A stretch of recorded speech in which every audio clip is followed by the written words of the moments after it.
Ayun mga kauban, good morning, good morning. Dito tayo ngayon sa NLEX. Pakikita ko lang po sa inyo yung ginagawa ano rito. Kita nyo rito yung ginaan nila, plancha. Ayan po yung plancha nilang tinatabas po nila, tapos nilalagay, puro yan. So yun, makakita rito mga kauban. Yung ginagawang ano rito, lagayan ng tarpaulin ng ads dito sa NLEX. Napakataas po ayon sa nakausap kong sa manggagawa. Yung ginagawa daw po nila itong lagayan ng karatula na to, halos kapantay ng poste ng NLEX. Ayan po yung NLEX. So makakita niyo po yung may mga karatula na yan. Yan. Yung kataas ng poste, halos ganyan kataas yung gagawin nila. Yun, makakita rito yung hirap ng mga laborer, yung mga gumagawa, mga skilled worker, yung mga nagwe-welding, mga kauban. Napakataas niya, no? Yung nasa taas, mukhang wala pa yatang harness. Yun, maghahatak po siya ng kalo, ng bakal.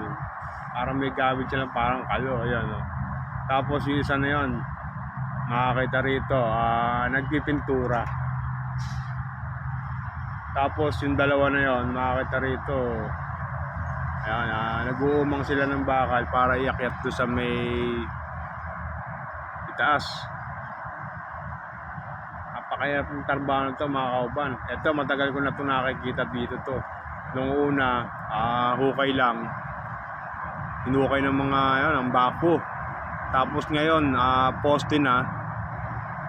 Nilagyan ng buhos yung poste, tapos ngayon nilagyan ng beam, bakal. Ayan po, may mga horizontal na bakal na. Tapos isa-isa nilang pinapanik yung mga piraso ng bakal para makabuo sila ng, ayan, parang pyramid na to. Lagayan po ng karatula to mga kauban, ng ads dito sa super highway sa NLEX. Yan. Pag natapos to, siguro balikan ko na lang ulit pag ano. Pero napakataas na po nung ginagawa nila. Nakakatakot po yung pinalalagyan ng mga skilled worker na to mga kauban. Konting pagkakamali mo lang dito, pwede kang mahulog. So to si Blacky, nakailan pa rito. Natahulan tayo.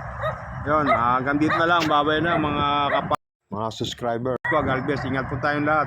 Bye bye.